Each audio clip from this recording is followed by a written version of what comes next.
नमस्कार, अमरावती खबर के न्यूज बुलेटिन में आपका स्वागत है। आइए पेश करते हैं आज के प्रमुख समाचार।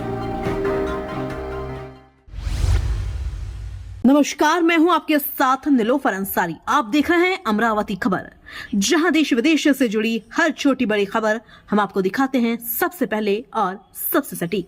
तो आइए शुरुआत करते हैं आज की बड़ी और अहम खबर से। 1 फरवरी 2024 को रविवार के दिन केंद्रीय वित्त मंत्री निर्मला सीतारमण छुट्टी के दिन बजट पेश करने जा रही हैं। चीफ एडिटर हरीश उद्वानी ने भारत के प्रसिद्ध कर विशेषज्ञ एडवोकेट किशन सन्मुखदास भावनानी गोंदिया महाराष्ट्र से इस बजट के पूर्वानुमान तथा विश्लेषण पर चर्चा की तो उन्होंने अपना आंकलन 5 पॉइंट में बताया। 1 फरवरी 2024 को रविवार के दिन केंद्रीय वित्त मंत्री निर्मला सीतारमण छुट्टी के दिन बजट पेश करने जा रही हैं। इसके पूर्व 27 साल पहले ठीक इसी तरह छुट्टी के दिन 27 फरवरी 1999 को तत्कालीन वित्त मंत्री यशवंत सिन्हा ने बजट पेश किया था। 1 फरवरी 2024 को पेशरन होने वाले बजट पर पूरी दुनिया की नजरें लगी हुई हैं। हमारे चीफ एडिटर हरीश उद्वानी ने भारत के प्रसिद्ध कर विशेषज्ञ एडवोकेट किशन सन्मुखदास भावनानी गोंदिया महाराष्ट्र से इस बजट के पूर्वानुमान तथा विश्लेषण पर चर्चा की तो उन्होंने अपना आंकलन 5 पॉइंट में बताया। 1, शॉर्ट टर्म तथा लॉन्ग टाइम कैपिटल गेन पर कर प्रतिशत में कटौती या टैक्स के बेसिक अमाउंट में विस्तार का सटीक अनुमान जताया। 2, आयकर अधिनियम की धारा 80C, 80D व होम लोन में बेसिक छूट अमाउंट में वृद्धि की संभावना बताई है। 3, मिडिल क्लास में जिग वर्कर्स के लिए कुछ योजनाएं या छूट दी जा सकती हैं। 4, हरित ऊर्जा MSME स्टार्टअप्स क्षेत्रों में अधिक ध्यान देते हुए उन्हें छूट दी जा सकती है। 5, आयकर अधिनियम की धारा 87A के अंतर्गत ओल्ड रिज्यूम न्यूज रिज्यूम कर देता हूं कि बेसिक अमाउंट में वृद्धि की जा सकती है।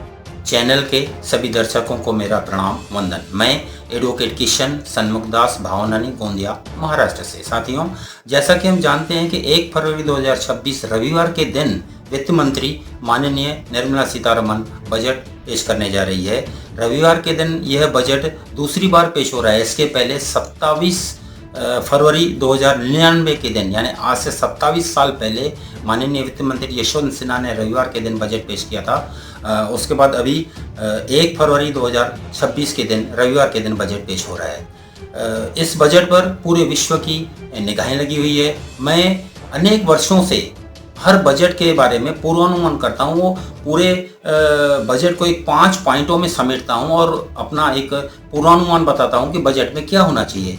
इस साल 2026 में भी मैंने पूरे बजट को 5 पॉइंटों में समेटा हूँ और ये मैं बता रहा हूँ। उम्मीद है कि यह 5 पॉइंटें माननीय वित्त मंत्री के बजट में समाहित होगी। सबसे पहली पॉइंट ये है कि इस बार बजट में लॉन्ग टर्म और शॉर्ट टर्म कैपिटल गेन के ऊपर विचार किया जाएगा। लॉन्ग टर्म कैपिटल गेन में अभी 12.5% की टैक्स है और शॉर्ट टर्म कैपिटल गेन पे 20% की टैक्स है। मेरा मानना है कि इन दोनों टैक्सों को कम किया जाएगा या उनकी इनिशियल बेसिक जो टैक्सेशन लिमिट है, जैसे शॉर्ट टर्म में कुछ भी नहीं है, नील है, और लॉन्ग टर्म में 1.25 लाख रुपए है, तो इनकी बेसिक लिमिटेशन बढ़ाई जा सकती है। मेरा ऐसा अनुमान है। दूसरा मेरा अनुमान है कि सेकंड 80C, 80D और होम लोन के ऊपर विचार किया जाएगा। जैसे 80C की अभी लिमिट है 1.5 लाख रुपए, तो उसे 2 लाख या 2.5 लाख रुपए किया जा सकता है। 80D की जो लिमिट है 25,000 रुपये, उसे बढ़ाकर 50,000 रुपये किया जा सकता है। और होम लोन के ऊपर भी अनेक छूट दी जा सकती है। तीसरा मेरा अनुमान है कि मिडिल क्लास और गिग वर्कर्स के ऊपर ध्यान दिया जा सकता है। इनको कुछ स्कीम्स में लाया जा सकता है। इन्हें कुछ सुविधाएं इनके लिए बढ़ाई जा सकती है, जैसे टैक्स रिबेट दिया जा सकता है या बेसिक एग्जम्पशन में बढ़ोतरी की जा सकती है, वगैरह वगैरह। चौथा मेरा अनुमान है कि हरित ऊर्जा और MSME स्टार्टअप्स, इस क्षेत्र के ऊपर गवर्नमेंट सबसे ज़्यादा ध्यान देगी। वित्त मंत्री इस क्षेत्रों के ऊपर अलोकेशन भी ज़्यादा करेगी। MSMEs को कुछ छूटें देगी या स्टार्टअप्स में छूट देगी या हरित ऊर्जा में एक भारी छूट देने का काम हो सकता है। चौथा मेरा अनुमान है कि सेक्शन 87A उसमें भी ध्यान दिया जा सकता है। मेरा अनुमान है कि जो बेसिक एग्जम्पशंस हैं, जो सैलरी होल्डर्स हैं या जो मध्यम वर्गीय हैं इनकी बेसिक एग्जामिशंस में लिमिट को बढ़ाया जा सकती है। इनमें पुरानी रिजीम और नई रिजीम दोनों में इनकी एग्जामिशंस को बढ़ाया जा सकता है।